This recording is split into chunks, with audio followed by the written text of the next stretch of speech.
Hello there. Today is the 29th of July 2020. Uh, Not much news has happened in my life, to be honest. I mean, the Gate of Anchorage happened yesterday in Classic WoW. Well, not exactly the Gate of Anchorage was open. Technically it's the Phase 5 of Classic WoW was released, and the Gate of Anchorage will actually be open after the donations and materials are filled up. And I cannot believe that's the first thing I'm mentioning to you. It says how pale and, sad my life is at the moment. Well, I'm actually picking up some herbs in the game right now, and I figured, might as well do a video and talk about a few things to make this more interesting. Well, recently I've been trying to is the right word because I haven't really done much. Trying to write some write-ups for my projects. I have 3 projects finished in my years of a PhD graduate student, and I have a few, like 1 or 2, minor ones, which is just helping other people do their project, improve their crystals and stuff. And if you have to count, there's one little one that I was trying to study whether using liquid ethane to freeze DNA crystals would increase its resolution. It took me like a month or something, and so I'm trying to write the write-ups. I wasn't really that successful or that effective, to be honest. It's going really slowly. Procrastinating is kind of my strength. Anyway, enough talking about that. The main thing I want to talk about today is what's going on in Xinjiang, China, which is the country I'm from. Well, it started. Well, I've known this for a very long time. So the situation is that there are a lot of what they call re-education camps in Xinjiang, China. Xinjiang is the westmost province in China. It's like, it's in the edge, and it's has a lot of people who are not the main race in China. Not race, like sub-race. Like we're all Asian, but there are like a lot of different races in the Asian people. Anyways, as I was saying, they have a lot of what they call re-education camp in there. So one of my aunts, it's actually have been there for a while. According to my father, he told me that when I was in China last year. So it's not really that big a news if you only follow the mainstream media in China. They don't really report it. It's not like the thing is, okay, let me start over, because I feel like I'm losing my thoughts here. So what happened was, yesterday I was trying to catch up some shows on the internet, and so there's this episode of John Oliver's Last Week Tonight caught in my eyes, and he was talking about the Xinjiang re-education camp. That's why I want to talk about it. Obviously, when you have the government forcing people to be gathered up and then lived in a concentration camp, basically, it's not going to be palatable in the Western media's mind. And okay, the first reaction I had when John Oliver was like, "Oh, China is doing this really bad thing about putting people together like in a prison and then, take away their freedom, blah blah blah," and obviously it's a criticism, and my first reaction was, oh, you want to talk about China grouping people together to keep them from getting out, and then you want to talk about that? How about the fact that Americans, when they first land on this continent, and they pretty much slaughtered all the native Indians, okay? The reason that American does not have that part of a racial problem, America has a lot of racial problems.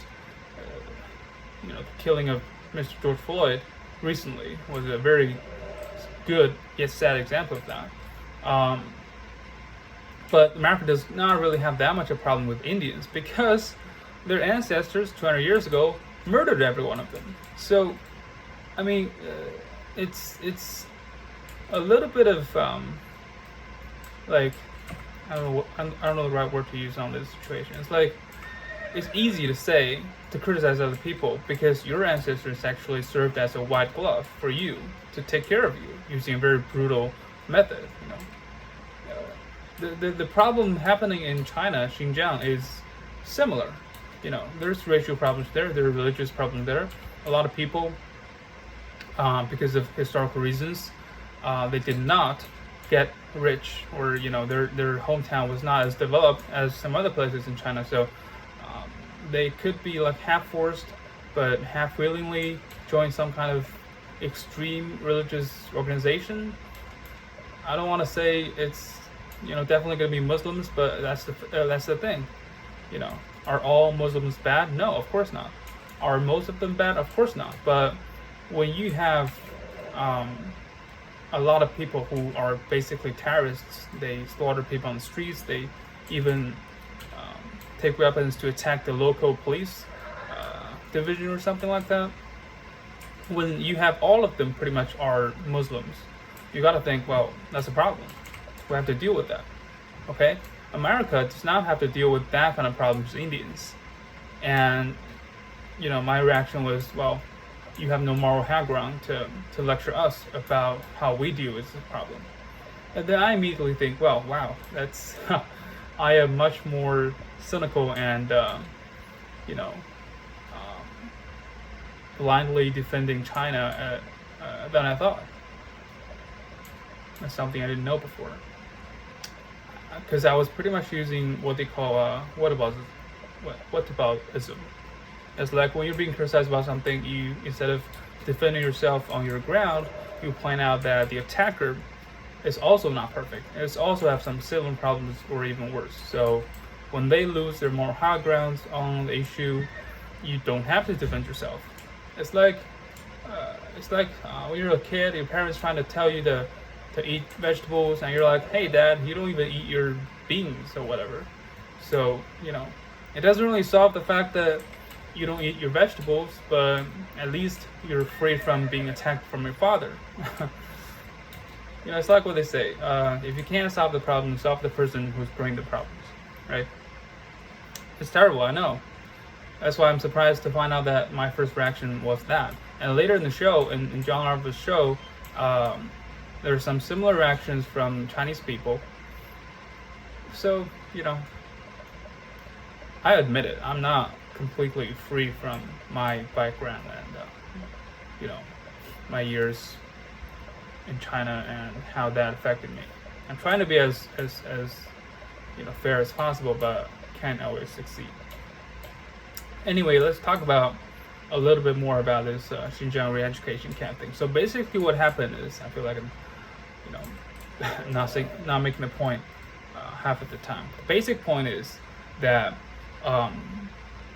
Xinjiang was like, because of a lot of reasons, the people there don't speak Mandarin. They have a lot of different cultures than the mainstream people in China. They're geography reasons, it's hard to get in and get out, and with everything going on, Xinjiang is relatively not as developed as some other places in China. And the government was trying to change that. So they put a lot of programs together, build a lot of infrastructures, kind of encouraging people to move in there, and it has a lot of good effects on that. Roads were made, buildings were built, infrastructures and everything. It's a real improvement on people's lives, but that would create some problems. For example, racial problems. People don't really get along there, and when you have, it's okay to let everybody be poor at the same time, but if you have some people being rich in the first place, and the other people are not, you would have problems. Those people would feel unfairly treated. Anyways, the problem is that for the past 10-20 years, there has been a lot of there has been a lot of bad things happened. The Chinese government and anybody with a reasonable mind would call them terrorist attacks. People with knives, sometimes guns, to murder people in the middle of the street. Terrorist attacks. But what the Western media would call them is that the people in Xinjiang would fight back with the oppression the Chinese government have on them. If you can't even acknowledge that kind of thing as terrorist attacks, then there's really not much we can talk about based on that, right? In their mind, it's about plain definition. There's no terrorist attacks in Xinjiang, so whatever you do to stop them is not legit. So if you are one of those believers, then I don't really have anything I can say to change your mind. But if you look at the facts, the fact is innocent people murdered by these extremists, and the government has to do something about it. So what they do is that they analyze the statistics and find out, like I said, most of these people are Muslims. And like I said, can't not stress this enough. Of course, not all Muslims are bad. Most of the Muslims are good, of course, but you cannot ignore the fact that a disproportionately large amount of people, a disproportionately large percentage of the people who eventually did these horrific things are Muslims. Like I said, if the religion of Muslims are not good, there's no way they can attract these many people. There has to be some good, very good merit in there. But also, that does not exempt them from telling people to do bad things, or what they believe would somehow make people to do extreme things. Maybe it's the bad part of their religion, or it's a part that their mainstream religion people don't really acknowledge. It's like I've heard people saying that those people who call them Muslims but eventually did terrorist stuff, they're not real Muslims. I agree, but when you're I'm imagining, when you're dealing with problems in a governmental level, you can't afford to debate with people on these little details and in every single issue. You have to take action. So what the government did was they're trying to pretty much force people to not believe in Muslims. Teenagers before their adult year, before they're 18, they cannot go to a what do they call it? A temple. What they call a Muslim temple. It's a mosque, right? So they cannot go there, and it's encouraged to not believe in Muslims. What's the word for the? I don't really know. Muslim? That's the people who believe in that religion, right? Anyway, so it actually has a lot of good effects. There has not been a terrorist attack in Xinjiang for the past 2 years, I think, or at least the past year, because people have any hint of believe-in Muslims have been gathered up in the concentration camps, basically, concentration camps. Where they would, they're, forced to learn about, I don't know, some kind of communist stuff, and gather together and sing together or whatever, eat together. It's pretty much a brainwash facility. I would give you that. So that's the whole thing, and it's been widely criticized by the Western media. So one thing we used to say a lot when I was in debate team in college was that if you cannot bring a better method to, what we do is that we have some kind of reasoning regarding a specific topic, right? This is how we would decipher it. and then sometimes to test whether that theory is good or whether it can withstand the attack from the other party, we would have some of our own people to come in and try to break it down, try to break it. It's like, it's like they test software using hackers. Okay, if hackers can easily break into the software, they need something better. So, but what happened a lot of times is that the people who are trying to break in are like senior people. Also, they're they don't have to defend something of their own, so it's easy for them to concentrate all their energy and thoughts on breaking in the current reasoning, current way of talking about the issue. So oftentimes they will succeed, and leaving the people who are trying to prepare a match, just confused and then frustrated because, oh man, if our own people can break in our topic this easily, then there's no way we can withstand that kind of attack in the real match.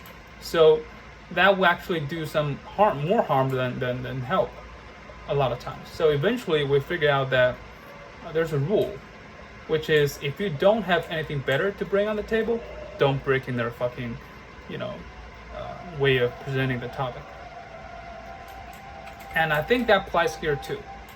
Okay, it's easy to stand behind a television, and then that's what the media do, right? It's including how they criticize American politicians and the American government. I'm not saying the American government is doing really good, but the way they're criticizing the government without presenting a viable, better way of operating it seems not fair. Okay, it's like, oh, if you can't do better, you do it. That's what a lot of people's reactions. That's why I really like Bernie Sanders. That's off the topic. What he proposed is actually really good. Medicare for all, free college, ending the wars, Green New Deal, whatever. They're at least on paper, because they're not in action. At least on paper, and previous researchers and based on experiences by the countries, they're viable, good, better options. Okay, I'm off topic, but the thing is, what I'm trying to say is that when you're trying to criticize the Chinese government for using such an extreme, inhuman even method to try to fix the problem, yeah, I'll give you that. They're not. At least I wouldn't want to be treated like that. If you want to criticize them of that, sure, propose something better. Okay, just propose something better. And when you propose something better, please be be fair, I guess. Instead of saying, oh, you should free Xinjiang as a province, get rid of your country, it should be liberated and freed and then independent. If your solution is some fuckery like that, then fuck off. Try to, if you have a better way, yeah, by all means, present it. The government has to make sure that people live in their country are safe as possible. And terrorist attacks like what happened in Xinjiang cannot happen repeatedly. Something has to be done about it. What do you think? What do you think is the right thing to do? That's going to do less harm to the people, less freedom taking from the people, as what the current method is doing, and also keep them safe. Is there a way? I don't think so. Especially not coming from those Western medias. Take a look at what has happened in America in the recent years. For example, a lot of people are dead because of people having guns, and they shoot people when they're not in a clear mind, or even they are.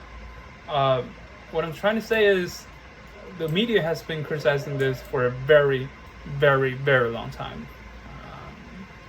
Any liberal media, even the conservative ones, when they're not being dicks, I'm talking about Fox News, of course, they criticize the fact that there should not have been this many guns in civilians. But what do you propose? Gun registration? What about the existing guns? Actually, that would work, based on the experiences other countries have. If you force gun registrations on all guns, and that would decrease the crime rate drastically.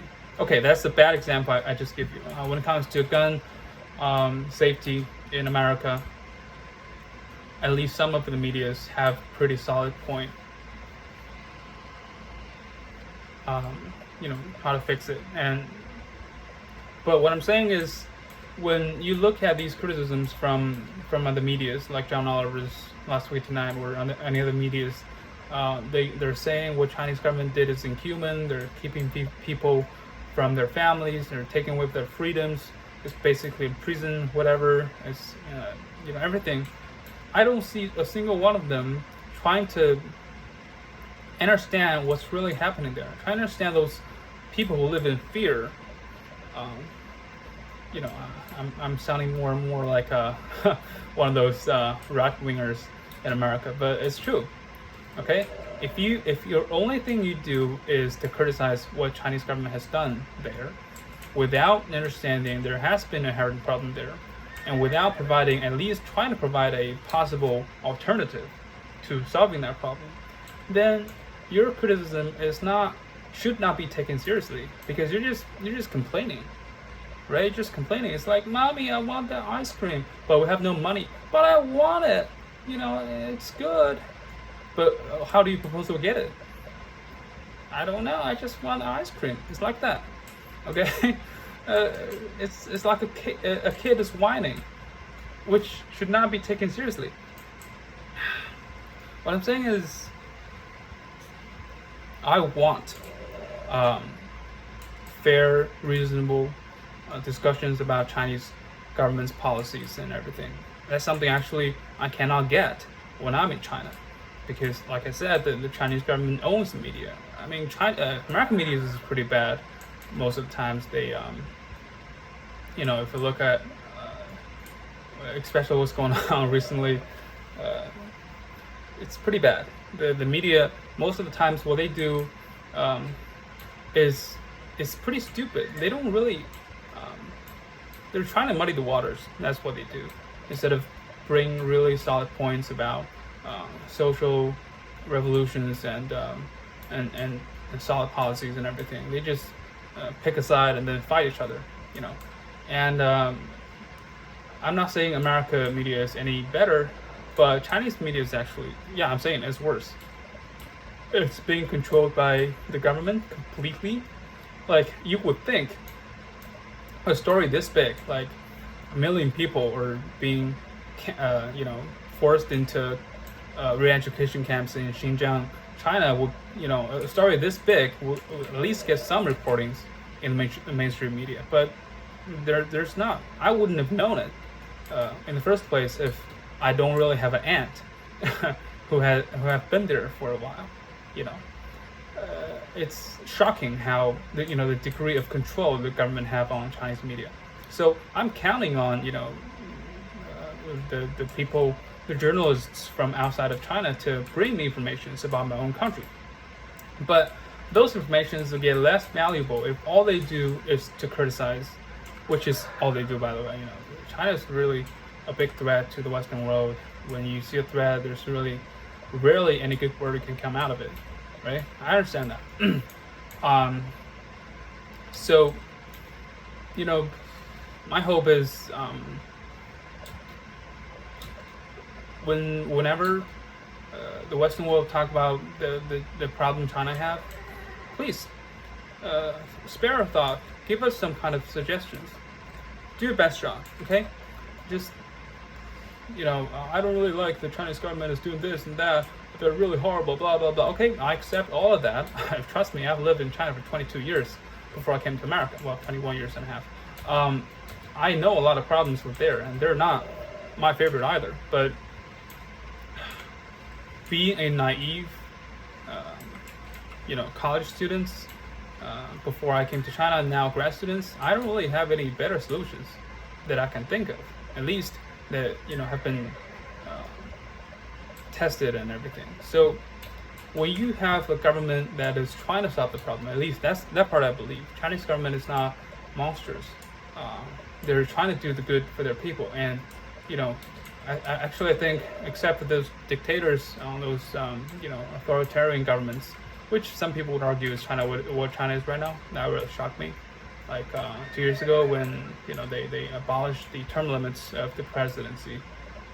Yeah, that part I don't really agree. But putting that aside, I still believe that Chinese government is trying to do good for the people, for the country.